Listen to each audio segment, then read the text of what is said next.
A mocinha secretária de Vinícius. É, a secretária de Aí. Vinícius.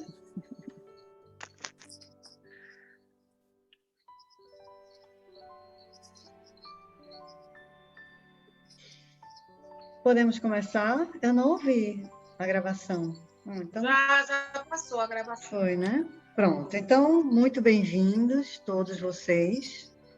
Hoje, no nosso estudo, né, do Evangelho, do Livro dos Espíritos, nós temos, com as perguntas 857 e 858, a nossa querida Kátia, Livro dos Espíritos, e Márcia, com o Evangelho segundo o Espiritismo, tratando do capítulo 27, cujo tema é da prece pelos mortos e pelos espíritos sofredores.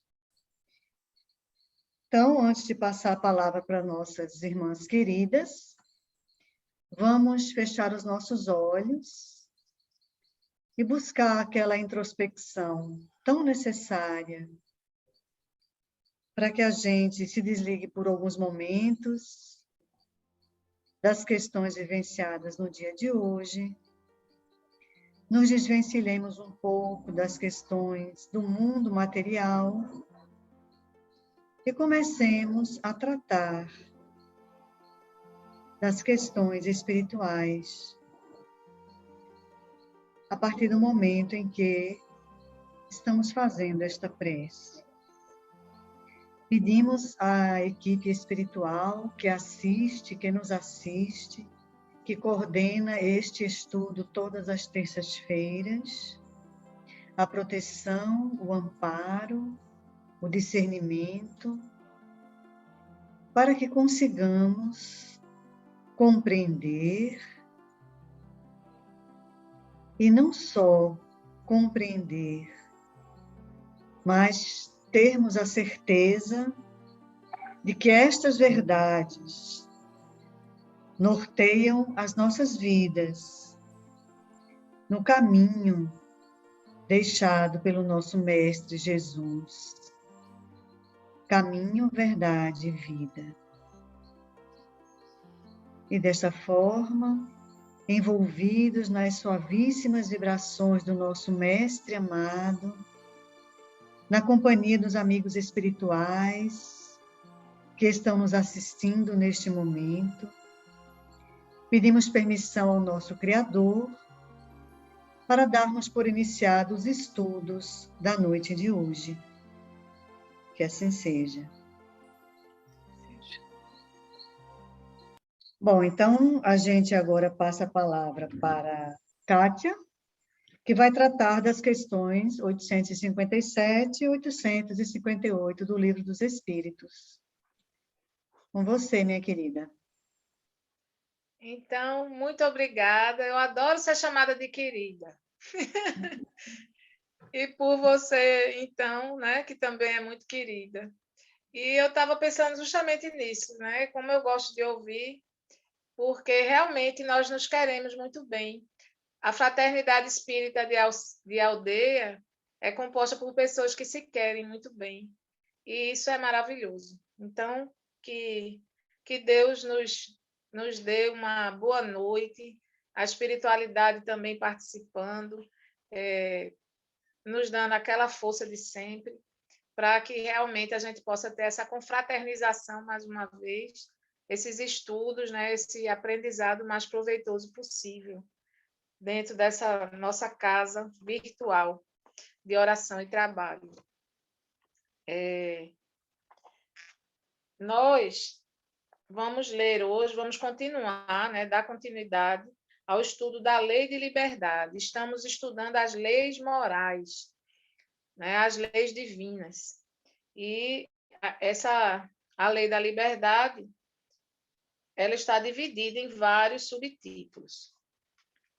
Esse subtítulo que nós iniciamos há algumas semanas é o da fatalidade. Então, vamos refletir um pouquinho sobre o que a gente já viu sobre fatalidade. O que é que a gente entende por fatalidade? Né? Fatalidade é algo que, dentro da nossa vontade, e que realmente não dependeu disso, é uma coisa traçada, né? Como se fosse uma coisa traçada. Então, Kardec preparou algumas perguntas sobre isso. Na primeira pergunta, que foi estudada por Cláudia, né, que está dirigindo hoje a reunião, aí ela falou uma coisa interessante, né? A própria pergunta, a resposta, as reflexões falaram nessa questão. Os bons espíritos, porque a pergunta era a seguinte: todos os acontecimentos são pré-determinados? E o nosso livre-arbítrio, como é que fica nessa história toda, né? Então, vem dizendo assim: os bons espíritos podem vir à sua ajuda, mas não o dominam. Quer dizer, o espírito é sempre senhor de si. Ele pode ceder ou resistir. É mais ou menos esse o resumo da resposta. Né? Então, as coisas não estão tão pré-determinadas. Mesmo o que provavelmente vai acontecer, o que está no nosso planejamento reencarnatório, que geralmente a gente participa dele, um pouco ou bastante, dependendo também da nossa condição, quando nós estamos na erraticidade, antes de reencarnarmos, a gente pode participar pouco ou muito. E se a gente estiver numa condição bem precáriazinha, ainda não estiver num local realmente, numa colônia espiritual, né? Estivermos ainda nas regiões de sombra, por conta das nossas próprias sombras, porque a gente às vezes não se liberta das coisas, então a gente não tem condição de opinar. Mas os bons espíritos, os espíritos amigos que nos amam, eles vão coordenar essa nossa reencarnação de uma forma assim, que vai nos ajudar. Né? Primeiramente, o trabalho de urgência, que é a gente se apropriar mais da nossa consciência e ali também tratarmos de certos assuntos, certas coisas pendentes que a gente precisa se recuperar. E até de refazer também, muitas formas, a nossa forma humana, às vezes, né? Às vezes a gente está tão precisado de se refazer, se ver como ser humano, né? Ter aquele auto-amor, aquela autoaceitação, e tudo isso é trabalhado para que a gente tenha uma reencarnação de maneira proveitosa. Agora, isso vai depender de quem? Da gente, né? Do que a gente fizer aqui, quando a gente aqui está. Os bons espíritos, eles vão nos ajudar nisso, vão nos dar força. E aqueles espíritos ainda enfermos, ainda muito necessitados, né? Tanto quanto a gente, ou às vezes mais um pouquinho, eles às vezes vão tentar atrapalhar um pouquinho, né? Nos amedrontar, nos ameaçar. Mas aí a gente tem que contar sempre com a presença dos bons espíritos, se ligando a eles, de alguma maneira, né? Vibratoriamente falando. Então, o que chama atenção é isso, né? Que a gente, tudo depende do nosso livre-arbítrio. Então, desde o princípio, a resposta foi essa. Né? Nós temos o livre-arbítrio. Existem as fatalidades, tem um porquê delas existirem, mas também elas foram construídas por nós, em algum momento. Algumas coisas importantes que vão acontecer, que precisam acontecer, a reencarna, sabendo, né, tendo aquela impressão, elas precisam acontecer. Então, a infelicidade, né? Será que tem pessoas que, quando se libertam do sofrimento, vem outras vezes até pior? Aí, a espiritualidade respondeu o seguinte: as predisposições dependem do ponto de vista e da nossa predisposição também. Depende muito isso é muito relativo, né? Se as pessoas nasceram para sofrer, se estão sempre sofrendo, depende também da forma como elas encaram, da resignação, da obediência, de como elas vão passar por aquela tempestade ou aquelas tempestades contínuas que na vida de muita gente às vezes ocorrem, porque não é por acaso, né? Que a gente está passando por aquilo, é para o nosso aprendizado e é para o nosso resgate, as mais das vezes. Então, 853, escapar de um perigo e cair em outro, né? Então, é uma predestinação fatal. Aí ele chama atenção para essa palavra fatal, né? De fatalidade. Fatal mesmo, só o desencarne, que aí é fatal, né? Aquilo ali foi fatal, então a pessoa desencarnou. Mas existem, as coisas são relativas, pode ocorrer daquele jeito exatamente daquele jeito, pode ter algumas variações para mais, para menos, né? Uma tolerância dentro disso daí. Isso vai depender da necessidade. E a espiritualidade superior, ela coordena da melhor forma para todos os envolvidos. Sempre os acontecimentos que não são só da nossa vida. Muitas vezes são da vida de outras pessoas. Né? Então, existe uma tolerância e cada caso é um caso. Então, a gente não morre antes da hora. Aí vem essa pergunta. Não, a gente não morre antes da hora. Só morremos na hora certa. Às vezes, sabemos intimamente de que morreremos, porque a gente já traz aquilo na gente, porque faz parte do nosso planejamento que a gente desencarne de tal ou tal forma, sentindo certas coisas que a gente necessita também, que a gente pediu por algum motivo, até para a gente ficar mais quites com a nossa consciência diante de algo que a gente tenha feito anteriormente. Mas existe esse nuance, né, da gente poder passar por aquilo exatamente daquele jeito ou não. Depende muito. Tem um caso de um senhor, né? Esse caso é famoso na doutrina espírita, desde que eu entrei. Faz quanto tempo, meu Deus? Faz uns 36 anos, né? Que eu adentrei o teu pezinho na doutrina e fiquei na doutrina até hoje. Desde que eu entrei que eu ouço essa história de um senhor que era um trabalhador assíduo da casa espírita, trabalhava com carinho, com amor, com afinco, né? Pontualidade e tudo mais. E realmente ele se doava. E um dia ele sofreu um acidente e perdeu um dedo, um acidente de carro. Então ele foi muito triste fazer o que a gente chamava na época de consulta, e hoje em dia se trata do atendimento fraterno, né? Ele foi muito triste conversar, e naquela época e naquela casa, o atendimento era feito pelo médium, né? O médium, o espírito, deixa eu admitir aqui, Cris. O espírito, ele vinha através de um médium e fazia o atendimento. Então ele disse: meu irmão, eu queria saber por que eu perdi esse dedo. Não é que eu quero uma barganha, mas eu trabalho tanto na casa. Aí, de repente, me veio um acidente e me levou meu dedo, logo o dedo polegar, que eu precisava tanto, né, para pegar nas coisas. Realmente eu estou sentindo uma diferença muito grande, uma falta muito grande dele. Aí o irmão disse: olha, nesse acidente você iria perder o braço. Já estava escrito isso no seu planejamento reencarnatório. Mas, diante de todo o trabalho que você vem fazendo na casa espírita, não só na casa espírita, mas toda a reforma íntima, tudo que você faz também nos bastidores, na vida como um todo, no seu trabalho, onde você estuda, enfim. Tudo que você vem realizando em termos de crescimento não precisou mais desse aprendizado desse tamanho. Você só perdeu o polegar.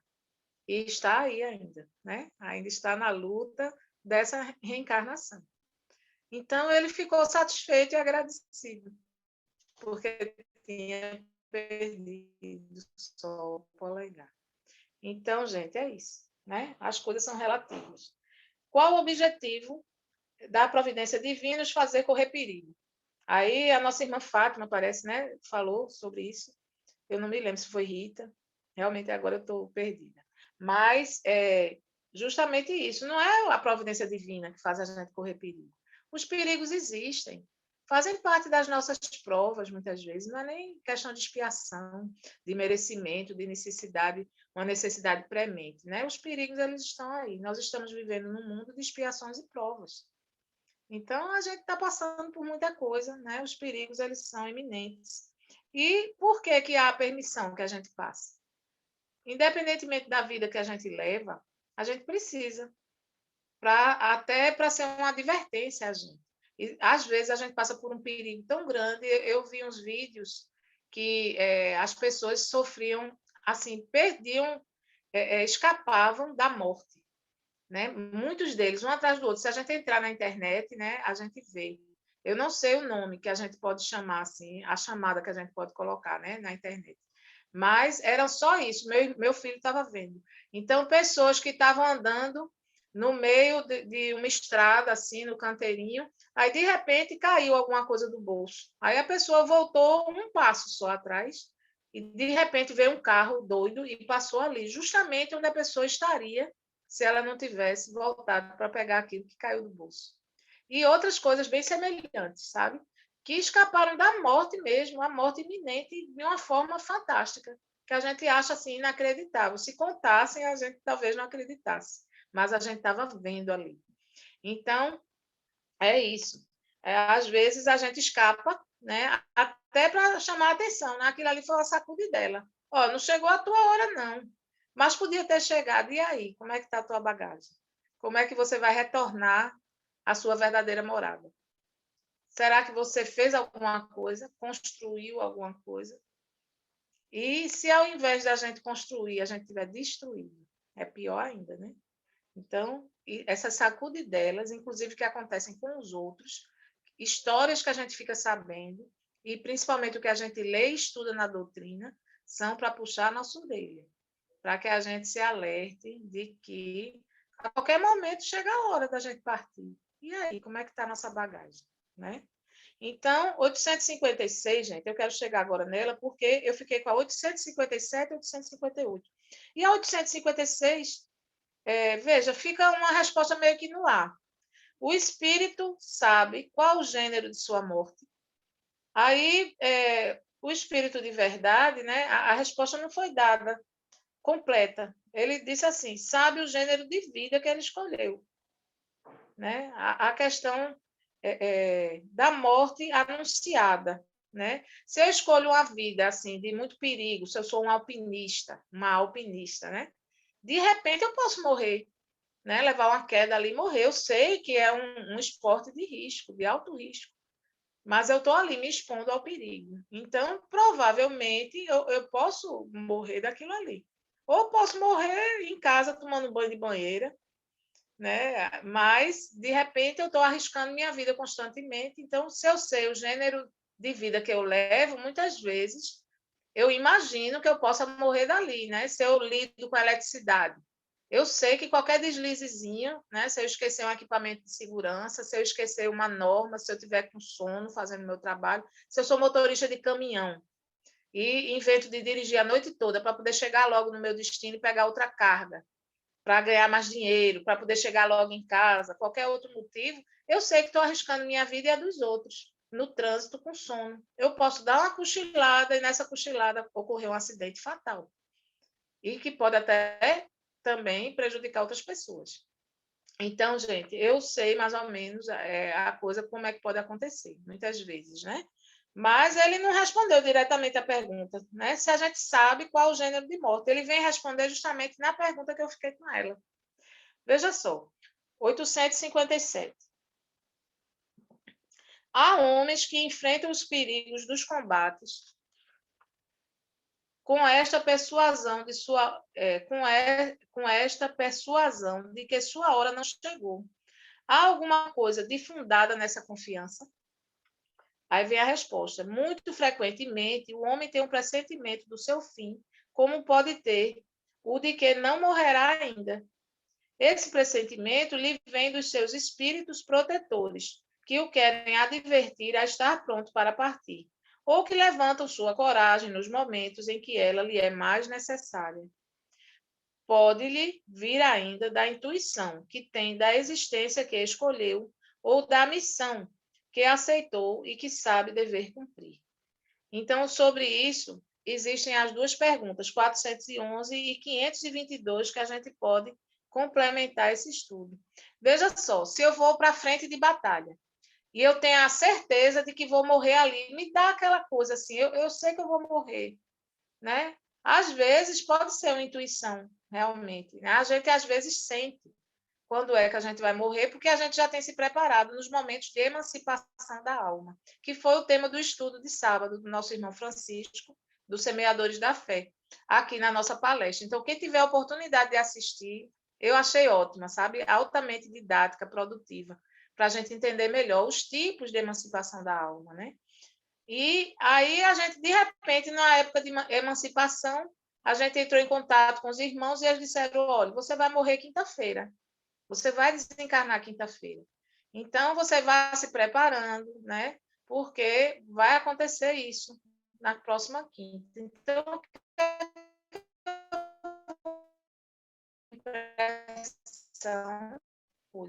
que me diz que ali eu vou desencarnar. Pode ser que aconteça, né? Acontece algumas vezes. E pode ser que aconteça de eu ter certeza que não é ali que eu vou desencarnar. É como se eu tivesse certeza que eu ainda tenho algumas coisas, né? Para fazer, que eu ainda tenho mais um tempo para colocar algumas coisas em ordem. E que não é naquele momento, embora seja de extremo perigo, eu não sinto que eu vá desencarnar ali. Pode acontecer e realmente ser uma verdade. Então, a pergunta 411, ela diz o seguinte: o espírito encarnado, nos momentos em que se desliga da matéria e age como espírito, sabe a época de sua morte? Então, nos momentos de emancipação, né, quando ele se desliga, será que ele sabe? Frequentemente, ele a pressente. Algumas vezes, dela tem consciência muito nítida. E é o que, no estado de vigília, dá-lhe a intuição. Daí vem que certas pessoas preveem, algumas vezes, sua morte com grande exatidão. Então, tem gente que sabe. Dizem que Chico sabia o dia da morte dele. E ele pedia para desencarnar num momento em que todo mundo estivesse muito feliz no Brasil, né? Tivesse aquele clima de felicidade. E ele desencarnou no dia em que se comemorava um campeonato mundial, né? Uma Copa de futebol, e aqui no Brasil a gente sabe que isso é uma coisa assim que atinge muita gente, que contagia. Estava todo mundo comemorando, soltando fogos, fazendo festa, fazendo barulho, dançando, cantando, e Chico desencarnando. E ele sabia que era naquele momento que seria o desencarne dele, até pela evolução, né? Pelo contato que ele tinha frequente e corriqueiramente com o mundo dos espíritos. E tem aqui a outra pergunta que foi recomendada também, que tem a ver com esse item. Cadê? É a pergunta 522. O pressentimento é sempre uma advertência do espírito protetor. Então, quando a gente pressente que alguma coisa vai acontecer, a gente tem aquele, né? Aquela coisa assim nos dizendo. Será que é sempre o espírito protetor que está trazendo para a gente? Vamos ver. O pressentimento é o conselho íntimo e oculto de um espírito que vos quer bem. Está também na intuição da escolha que se fez, é a voz do instinto. O espírito, antes de encarnar, tem conhecimento das principais fases de sua existência. Quer dizer, do gênero de provas nos quais se obriga. Quando estas têm um caráter marcante, delas conserva uma espécie de impressão em seu foro íntimo. E esta impressão, que é a voz do instinto, despertando quando o momento se aproxima, se torna um pressentimento. Então, é isso. Vem esclarecendo bem essa pergunta, né? Esse estudo aqui que a gente está fazendo. Eu vou ler a outra, porque pode ser que não dê tempo. Depois a gente prolonga, se a gente puder, com alguns exemplos. Então, 858. Por que aqueles que pressentem sua morte a temem? Geralmente menos que os outros. Então, por que essas pessoas que a gente conhece, por exemplo, eu dei o exemplo agora de Chico, e pressentiu sua morte naquele dia, e geralmente, como Chico, né, essas pessoas não têm medo. Não estava com pingo de medo, estava sabendo que era aquele dia, estava só ali fazendo as coisas enquanto o dia chegava. Né? O negócio é a gente não parar também, né? Não vamos ficar só pensando naquele dia da morte, porque a gente é pequeno. Então, a gente não tem condições de saber o dia do desencarne. Né? Eu tiro por mim. Mas quem tem condições de saber o dia do desencarne é porque tem condições de saber muitas outras coisas e tem um espírito tão elevado nesse sentido, né, e em outros, que não liga para isso. Isso é um detalhe. O dia que eu vou desembarcar é um detalhe. O importante é a nossa trajetória enquanto a gente está aqui. O quanto a gente aproveitou. Aí muita gente diz, o espírita, ele não devia ter medo da morte. Mas quando algum palestrante diz, quem quer morrer aqui agora? Quem é que topa? Quem é que poderia dizer assim, não, eu topo morrer agora? Aí as pessoas ficam rindo, se cutucando, né? Porque na realidade não queriam ir naquele momento. Mas não é medo, medo de que morreu, acabou, né? O medo da dor da morte, o medo. Não é isso. Nós espíritas conscientes, né, que realmente somos espíritas por convicção, né, de que realmente a gente continua, nós somos imortais. é daqui para frente, não existe outra maneira. A gente não tem medo da morte. Agora, uma coisa que eu já comentei antes é que eu acho que o medo da gente mesmo é o medo do espelho. É o medo da gente se ver desnudo, né? Da gente não poder fugir, por mais que feche os olhos, da nossa realidade, de ver-nos como nós somos, ver a bagagem que a gente trouxe quando a gente reencarnou e a que a gente está levando, se realmente valeu a pena, se a gente, ao invés de se libertar de várias coisas dessa bagagem, a gente não acrescentou mais ainda coisas negativas, né? E realmente se a gente construiu o que a gente podia ter construído, se a gente aproveitou os momentos, o aprendizado, as chances, as pessoas que nos apoiaram para que a gente crescesse e para que a gente saísse daqui melhor e pudesse olhar para trás e ver que a gente deixou algum legado. Não é um legado grande de ser famoso, não. É como Mário Sérgio Cortella diz, é bom ser importante, mas não famoso. Não quer dizer famoso, quer dizer importante. Alguém que se importe comigo, que eu fui importante na vida daquela pessoa. A minha mãe, minha irmã, a minha vizinha, alguma coisa que eu tenha feito, sabe? Me doado para alguém. E, de repente, aquela pessoa se lembra de mim com um sorriso no lábio, sabe? Com aquela saudade gostosa. Será que eu deixei alguém assim? Então, essas reflexões é que são importantes, que a resposta seja positiva quando a gente desencarna. Que é para a gente não chegar lá de cabeça baixa, né? Se tiver um buraco, a gente enfia a cabeça, feito avestruz. Porque vão perguntar, Cátia, o que foi que tu fizesse? Por que tu agisse assim? Por que você sabia que tal coisa lhe fazia mal e você continuou fazendo? Por que você sabia que tal caminho estava errado e você continuou seguindo por ele? Então, essas perguntas que a nossa própria consciência vai nos fazer e que os irmãos espirituais estão nos acompanhando e sabem, né, que a probabilidade de serem feitas é essa, é grande, é total, é plena. Isso daí é que realmente vai nos deixar aflitos, né? Não é o fato de desencarnarmos, que isso para a gente é corriqueiro. A gente vai e volta várias vezes. Então, gente, eu lembrei agora do livro Senzala, né? Quando a gente está falando disso, a gente tem o dever de procurar prolongar a nossa existência. Isso é o que vem dizendo nessa pergunta, né? Na primeira pergunta que a gente estudou. E é possível, sim, né? A gente pressentir a hora da morte ou que a hora não chegou. É possível. Mas o importante não é isso, é se chegou a hora, se não chegou. O importante é essa trajetória. Então, a gente lembra do livro Senzala, que é um livro psicografado, e havia um escravo negro velhinho, né, que as pessoas costumam chamar de preto velho, naquela senzala, né, naquela propriedade antiga, né? Isso foi uma história realmente que se passou aqui nas terras do Brasil, na época da colônia. E esse escravo antigo, todo mundo procurava para pedir conselho, de tamanha sabedoria que ele tinha. Tanto os donos da fazenda, né, quanto os visitantes, quanto os demais escravos, eles pediam conselho para ele. E ele sempre tinha uma palavra de consolo, de conforto, e era um espírito altamente evoluído.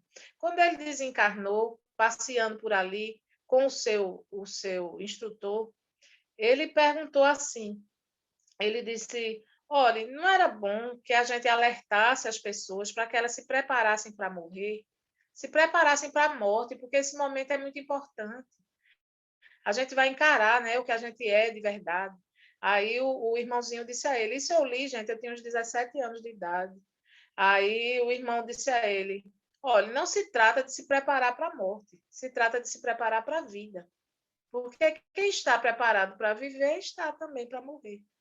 Morrer é apenas uma pequena parte, muito pequena, né, dessa transformação. É a ida e a volta, é só a porta. A gente vai, abre a porta, sai, pronto. Acabou-se o fenômeno morte.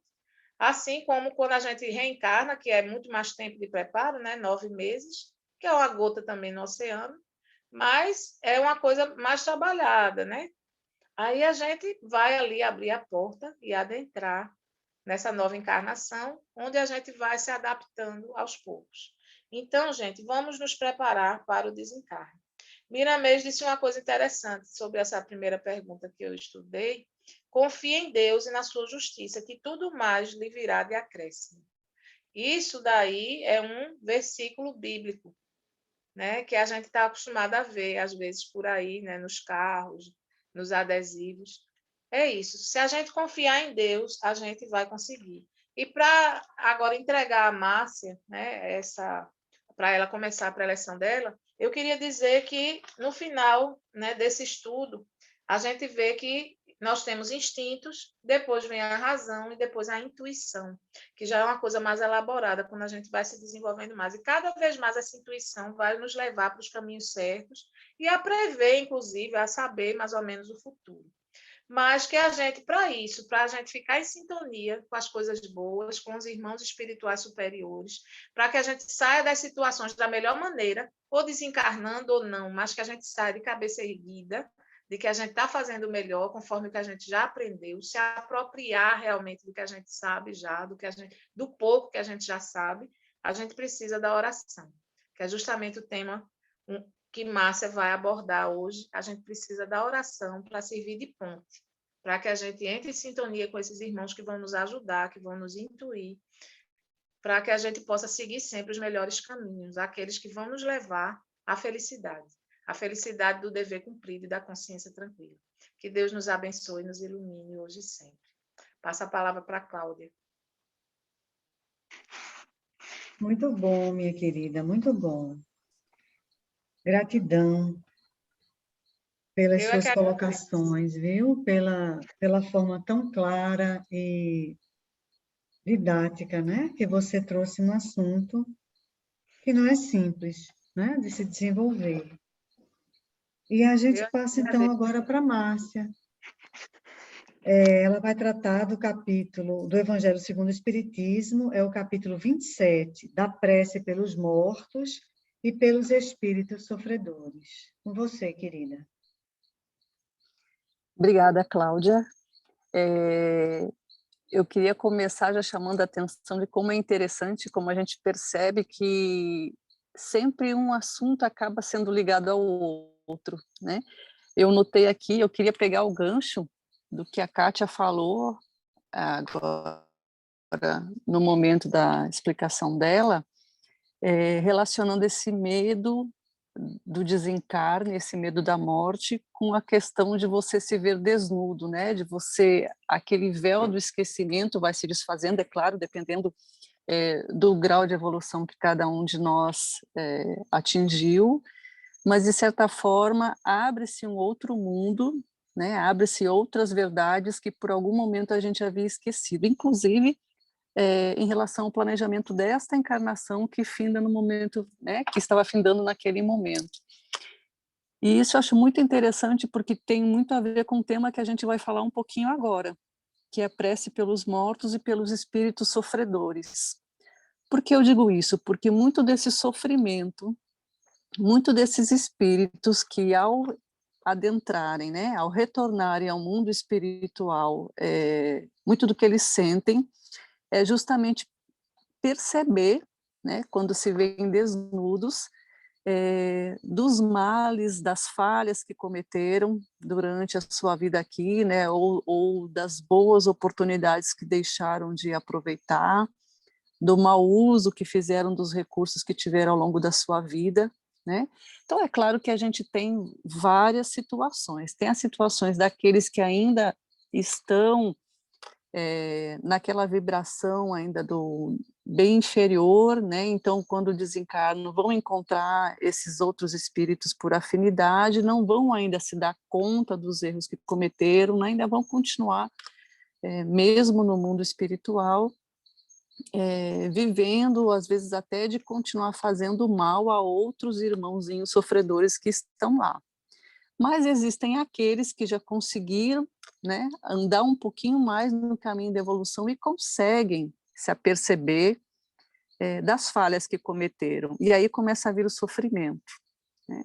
Então, esse capítulo do Evangelho, ele fala da importância da prece. A gente vem falando bastante da prece já, né, há vários estudos, há vários encontros, e não há dúvidas da força que a prece tem enquanto uma energia de amor que a gente direciona para aqueles pelos quais a gente está orando, a gente está fazendo essa prece.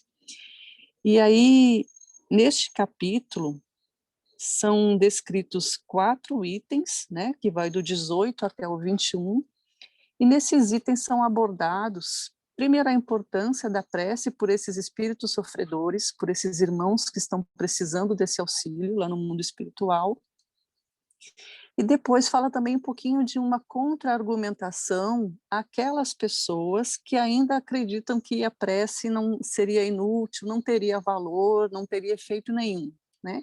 Então a gente vai começar a discorrer por aí. Então no primeiro item, que é o item 18, o que é mais destacado por Kardec aqui nesse capítulo? Que ele diz assim: que os espíritos sofredores, isso da experiência que ele viu ao longo de várias mensagens que ele recebeu, né, nos seus estudos, os espíritos sofredores, via de regra, eles reclamam preces, eles pedem preces, eles sentem a necessidade, eles sabem como a prece faz diferença para eles, enquanto uma energia, enquanto auxílio que eles conseguem receber, né? Então, eles se sentem menos abandonados, eles se sentem acolhidos, né? E a prece, uma coisa interessante que Kardec coloca ali, a prece, ela tem uma ação direta, ela abrevia o sofrimento. Então, imagina nós, aqui no nosso mundo físico, se a gente pudesse, né, ter essa experiência que um espírito desencarna, que um irmão ou um espírito que já lá está desencarnado, a gente pedir para alguém, olha, faça tal ação para meu sofrimento diminuir, e você perceber que aquela ação teve uma repercussão direta, e você sente aquele sofrimento diminuir. Imagina o impacto que isso causa em alguém que está passando por um sofrimento profundo, né? E aí o que ele coloca? No próprio livro aqui no Evangelho, ele chama a atenção para vários exemplos que estão descritos no livro Céu e o Inferno. E eu coloquei aqui alguns exemplos que eu vou ler para vocês, mas não vou ler os exemplos todos, mas eu destaquei algumas frases de diferentes comunicações que foram recebidas ao longo desses estudos, de espíritos que clamam, pedem preces, e inclusive relatam por que eles estão necessitando das preces, e por fim mostram como a prece modificou de alguma forma o estado que eles estavam, né? Então, no primeiro exemplo, é um exemplo de uma comunicação de um espírito que se identificou como Auguste Michel, em 1863. Era um rapaz, né, desencarnou jovem. E o que ele coloca? Que ele foi muito rico, teve muitos recursos, e passou a sua vida inteira usufruindo de toda essa riqueza, né? Pensando nele. Então, ele não foi uma pessoa que causou mal a ninguém. O problema é que ele também não fez bem para ninguém. Ele só cuidou dele mesmo, dos seus gozos, dos seus prazeres. E aí, isso é muito comum para aqueles espíritos que se entregam muito a essa vida de aproveitar essas paixões materiais, né, de diversas formas. É muito comum, quando ocorre o desencarne, eles ficarem ainda muito ligados à matéria, muito ligados ao seu corpo material.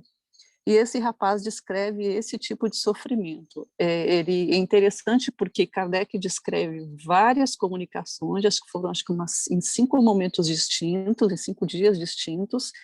Ele descreve o que ele estava passando, sempre pedindo oração.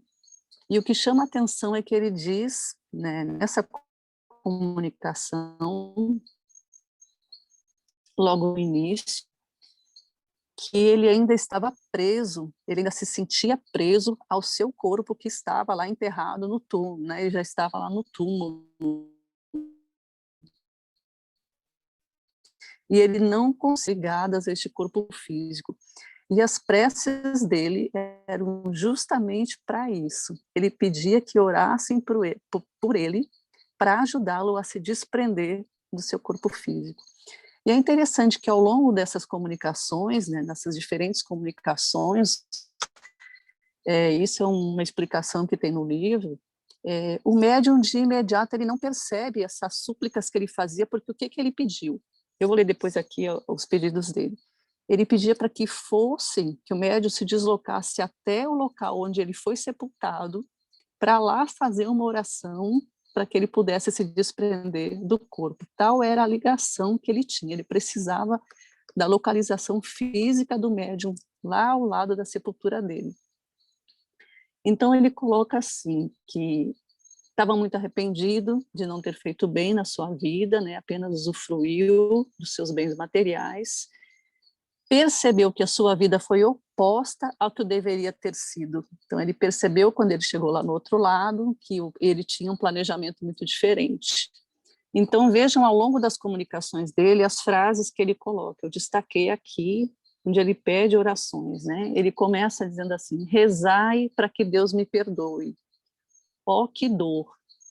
Sois o único médium a quem posso pedir preces para que a bondade de Deus me faça sair da perturbação em que estou. Rezai, rezai para que Deus me conceda o repouso. Vejo os espíritos que estão perto de vós, e por eles posso falar-vos. Rezai por mim. Sou eu que venho pedir-vos para orar por mim. Vinde orar sobre ele. Aí ele está se referindo ao seu corpo que está enterrado, para que eu seja solto desta opressão cruel. Ide a esse lugar, é preciso ao Senhor uma prece, solicitando que fosse até lá o seu túmulo. O médium vai, faz uma oração lá por ele, e lá mesmo o médium recebe uma comunicação dele, e ele diz assim: eu vos aguardava, esperava o momento em que viris ao lugar onde meu espírito parece pregado ao seu envoltório, implorar a Deus de misericórdia, que sua bondade acalme meus sofrimentos. E aí ele agradece ao médium pelas preces feitas, né, junto ao seu túmulo, com esperança de que a misericórdia de Deus cairia sobre ele, e pedindo que Deus o perdoasse. Então, vocês vejam a necessidade que esse espírito estava demonstrando de uma prece, né? Depois tem um outro exemplo também de um arrependimento de um dissoluto, que seria uma pessoa que foi muito desregrada, muito pervertida, e esse já conseguiu estar um pouquinho mais desligado, né? Ele tem um entendimento um pouquinho maior, que toda a comunicação dele é no sentido de dar bons conselhos. Ele não estava mais preso ao corpo, né? Então se sentia ainda preso. Ele reparou que ele cometeu muitos erros, também teve uma vida muito desregrada, e a maior parte da comunicação dele é dando conselhos para que nós saibamos fazer bom uso da nossa vida, dos nossos recursos, né? Se mostrou muito arrependido, e ao final dessa mensagem ele pede também oração. Ele pede assim: orai por mim, suplico-vos, homens meus irmãos, eu vivi só para mim, hoje expio isso e sofro. E ele ainda termina com uma mensagem assim: caminhai pela estrada larga do Senhor e orai por mim, pois abusei dos bens que Deus empresta às suas criaturas. Aí Kardec coloca um outro exemplo também de um príncipe russo. Este príncipe também foi uma pessoa que teve muita riqueza. É interessante que ele é um espírito que meio que tenta, a gente sabe que existem diferentes graus, né, de entendimento das nossas responsabilidades. Esse espírito, na sua comunicação, ele até tenta meio que se autodesculpar, né? Ele diz que a prova que ele teve foi uma prova muito dura, porque ele veio rico, veio um príncipe, né? E como se fosse uma prova dura demais para ele suportar. E a gente bem sabe que cada um de nós carrega exatamente o que é capaz de levar, né? Então, isso aí é meio que tentando arranjar uma desculpa para não ter conseguido alcançar o que ele deveria. Mas esse príncipe também, príncipe Ourã, ele relatou que ele fez vários crimes, ele também teve uma vida muito desregrada, ele fazia com que os seus subordinados atendessem a todos os seus caprichos, né?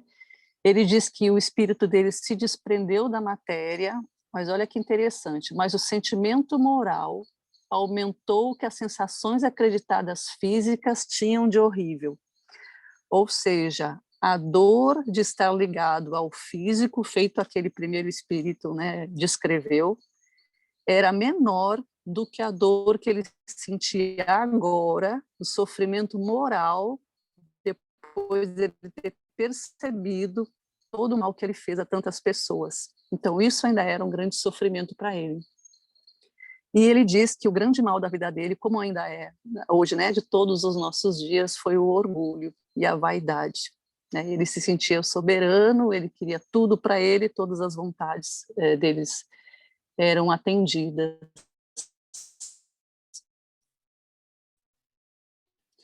E aí ele coloca a mensagem: aventados os humildes coração, reduz e por mim. Orai também para que esse demônio de fogo, é como ele chama o orgulho, né, não devore em vós os instintos que vos elevam a Deus. Então, novamente ele pede aí essa oração. E aí me chamou a atenção também, um outro exemplo foi de uma palestra pequena, não sei nem se a gente pode dizer que é uma palestra, mas foi uma fala de Divaldo Franco, onde ele contou uma história que eu achei muito interessante e fala um pouquinho da necessidade da prece, né? Ele diz que ele foi contemporâneo, ele conviveu com o Dr. Camilo Chaves, que foi senador da República e foi também um grande espírita, né? Se dedicou muito à divulgação do espiritismo.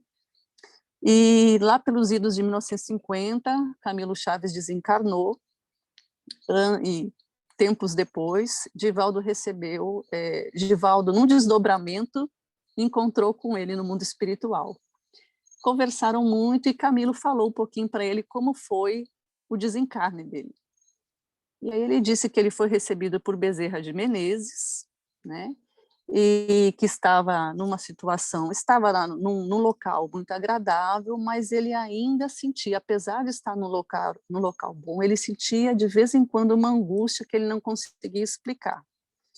E aí ele perguntou a Bezerra de Menezes o que seria isso.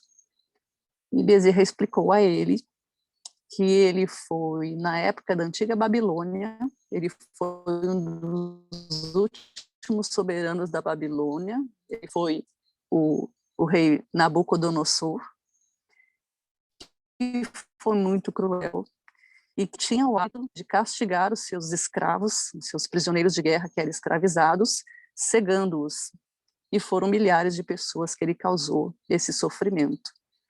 Então, essas pessoas ainda cultivavam sofrimento e cultivavam um ódio por aquele Nabucodonosor lá de milênios atrás. E então, Camilo pergunta a Bezerra de Menezes o que ele poderia fazer. Inclusive, eles vão até a região do Umbral, onde esses espíritos estavam. E o primeiro conselho que Bezerra de Menezes fez a ele foi: peça a Jesus que permita que seus amigos da Terra se disponham a ajudar, recebendo esses espíritos para a reencarnação. Então, a primeira coisa era fazer uma oração a Jesus, né?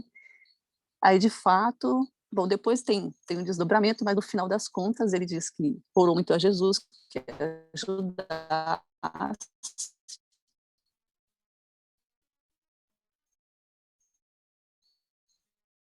E um desses amigos da Terra vieram parar de diferentes formas, por diferentes caminhos, né? Mas foram bebês que chegaram lá à mansão do caminho e Divaldo acabou adotando.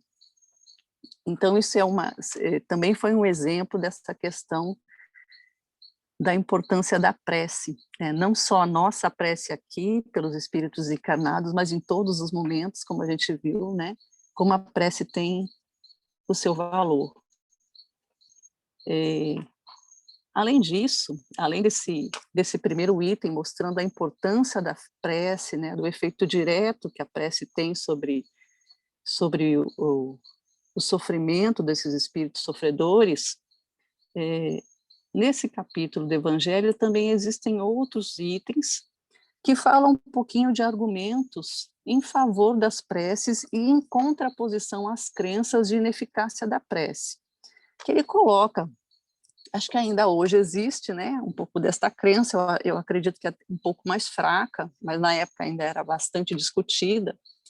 A primeira era que há aquelas pessoas que não acreditam em preces, porque ou a alma é salva ou ela é condenada eternamente. Então, aquela crença de que você morreu, ou você vai para o inferno, ou você vai para o céu e pronto, né? Não há o que fazer. Então, a prece seria inútil. Uma vez que a pessoa teve uma vida desregrada, foi um bandido, foi cruel, morreu, acabou-se. Aí é feita a seguinte reflexão no Evangelho. Imagina se um condenado, né, um réprobo, um condenado, se ele foi uma pessoa que lhes foi cara, um amigo, talvez um pai, uma mãe, um filho, e dizeis se não havendo, segundo credes, possibilidade de ser perdoado esse ente, lhe recusareis um copo d'água para mitigar-lhe a sede, um bálsamo para acalmar os ferimentos. Então ele estaria condenado sem que houvesse nenhuma forma de tentar ajudá-lo, né? Não seria tirar a sua pena, mas ajudá-lo a enfrentar, né, aquela penalidade. Aí ele coloca mais: se alguém tiver uma doença incurável, ele deve ser abandonado, já que a doença não tem cura, sem que ninguém lhe tente, pelo menos, lhe proporcionar um alívio à doença. E aí a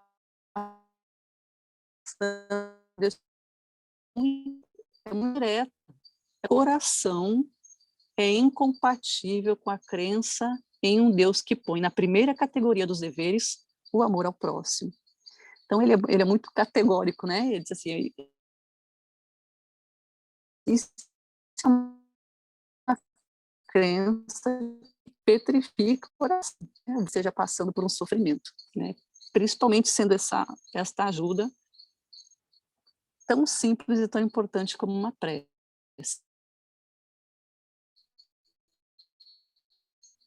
Então, aí ele coloca, a não eternidade das penas não significa injustiça.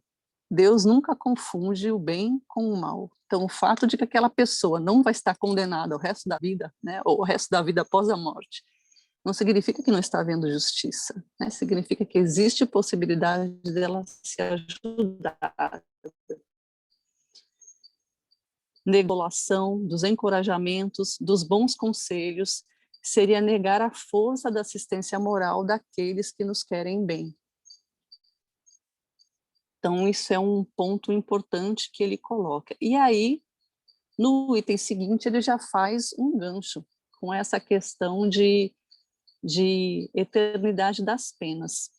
Seriam aquelas pessoas que também diriam que não há razão para se fazer uma prece por alguém, por conta da imortalidade dos decretos divinos.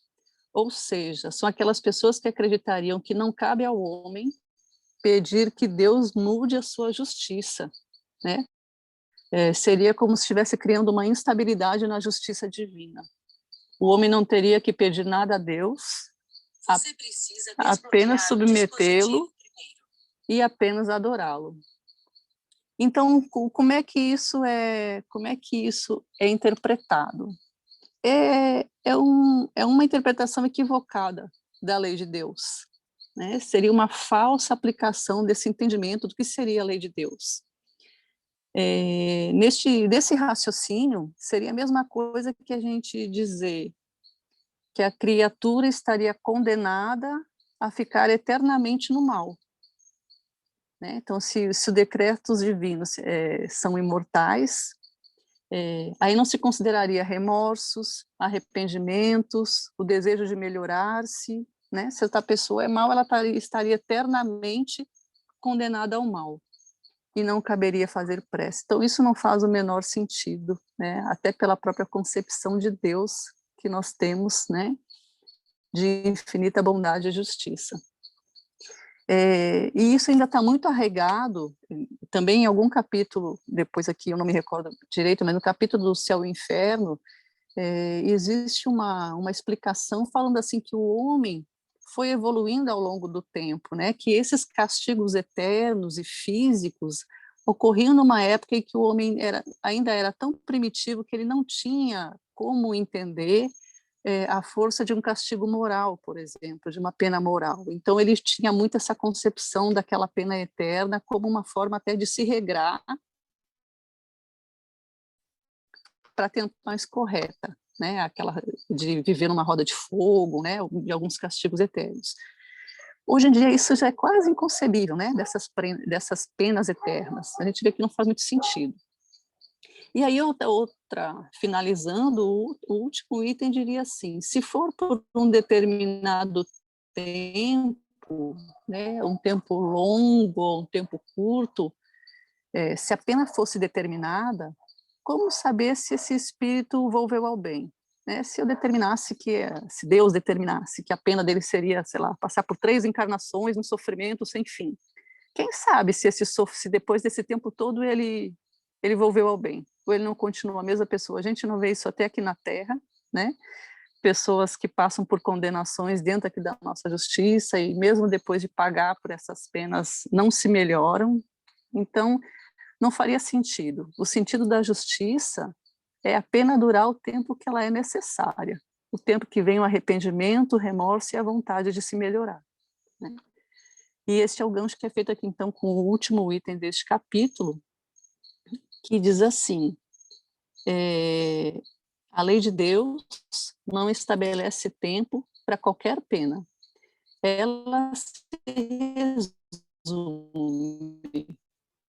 O homem sofre sempre a consequência de suas faltas. Não há uma só infração de punição. Será a pena perpétua se a obstinação no mal for perpétua, e será curta se o arrependimento chegar logo. E aí eu só ia abrir um parêntese. Quando fala assim, será a pena perpétua, aí cairia de novo. Será que é uma contradição do que a gente falou agora há pouquinho, né? Que não existe isso de pena perpétua? Aí tem uma questão aqui no Livro dos Espíritos, a questão 1007, que é respondida por São Luís, que ela deixa bem claro a que está se referindo esse exemplo aqui. Nessa questão diz assim: há espíritos que jamais se arrependem? Veja a resposta. Há espíritos nos quais o arrependimento é muito tardio, mas pretender que eles não se melhorem que eles não se melhorem jamais, seria negar a lei do progresso e dizer que a criança não pode tornar-se um adulto. Então, para a gente ver que essa questão da pena eterna aqui foi colocada de uma forma simbólica, dizendo mais longa será quanto mais tempo o espírito perceber os erros que cometeu e se arrepender. Mas não será eterna de fato, né? E por fim, eu acho que o importante aqui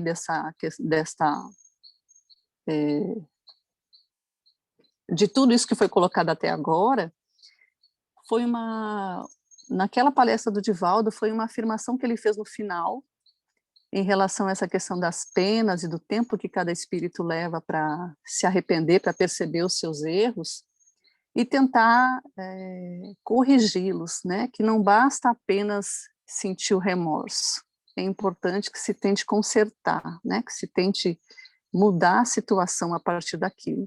E o Divaldo, ele colocou uma frase que eu achei muito bacana, a maneira como ele colocou. Ele diz assim: é um processo de liberação da consciência de culpa para a consciência de responsabilidade. É você perceber o erro e você, então, assumir uma forma de tentar consertá-lo, né? E aí, a prece, nesse sentido, a gente viu ali pelos vários exemplos que foram mostrados, é extremamente importante. É uma ajuda que a gente dá a esses espíritos sofredores que já conseguiram chegar nessa etapa de perceber o erro, né, já têm a consciência da culpa, estão agora tentando assumir a consciência assim, da responsabilidade, e é o momento que a gente pode ajudá-los. E aí, para finalizar, eu só queria ler o último capítulo, o último parágrafo desse item 21, que resume a importância da prece, da nossa prece por esses irmãos. Então, coloca assim: o espírito culpado e infeliz pode, assim, sempre salvar-se a si mesmo. A lei de Deus lhe diz em que condições pode fazê-lo. Frequentemente, o que lhe falta é a vontade, a força e a coragem. E se por nossas preces nós lhes inspiramos essa vontade, se o sustentamos e encorajamos, se por nossos conselhos nós lhe damos as luzes que lhe faltam, ao invés de solicitar a Deus a derrogação da sua lei, nos tornamos instrumentos para a execução da sua lei de amor e de caridade, na qual ele nos permite, assim, participar, dando nós mesmos a prova de caridade. Então, vejam que fechamento importante e bonito, né? Então, através da prece, nós estamos ajudando esses irmãos que estão precisando e estamos aproveitando uma oportunidade também para exercer a caridade e nos melhorarmos, né, ao mesmo tempo. Então, acho que esse era o pensamento final, né, para fechar toda essa ideia de que a emanação da prece para cada pessoa que a gente faz tem um efeito muito maior do que a gente pode imaginar, né? E é isso que a gente precisa acreditar. Então, minha gente, a mensagem, a interpretação que eu tinha para vocês era hoje era essa. Para você, Cláudia. Muito bom, Márcia, muito obrigada por trazer tanta clareza para esse tema e que nós nos lembremos, né, nas nossas orações sempre, de incluirmos esses irmãozinhos sofredores. Hoje a gente teve o reforço, né, dessa ideia, através da forma como a Márcia trouxe o capítulo 27, e especificamente preces pelos espíritos sofredores. Então, ficou muito claro para a gente a importância, né, de nós dedicarmos preces a esses irmãos, a necessidade de nós fazermos essa caridade, né, e dando-lhes forças para que eles continuem o processo não só de arrependimento, mas que deem os primeiros passos já em direção à sua própria libertação, a libertação de suas próprias mazelas. Muito bom, minha querida. Então, vamos finalizar, né, o nosso estudo na noite de hoje com a nossa prece. Geralmente, uma prece de agradecimento pelos momentos que passamos juntos, pelo aprendizado, pelas lições que absorvemos, por aqueles conhecimentos que já tínhamos, mas que foram revisados e acrescentados, e pelo sentimento da importância de buscarmos a compreensão para sermos criaturas melhores, compreendermos a nós mesmos e àqueles que nos cercam, àqueles que convivem conosco, àqueles que nos pedem prece. Agradecemos de coração, amigos queridos, a presença de vocês, o amparo, a proteção que tivemos nesta hora que passamos juntos. Que as boas energias aqui geradas nesta noite sejam direcionadas a esses espíritos sofredores, os quais foram tão bem lembrados e tão bem compreendidos com os estudos desta noite. Que eles recebam vibrações de amor, vibrações de paz, sintam-se cada vez mais encorajados a buscarem a melhoria de si mesmos, tendo a certeza de que não estão sozinhos nos passos que dão em direção a sua própria libertação, a libertação de si mesmos. E tendo a certeza, Jesus, da tua presença entre nós, tendo a certeza de que teremos uma noite de repouso, de paz, de recuperação orgânica, mas sem dúvida de aprendizado para nós espíritos, pedimos permissão para encerrarmos o nosso estudo nesta noite. Que assim seja.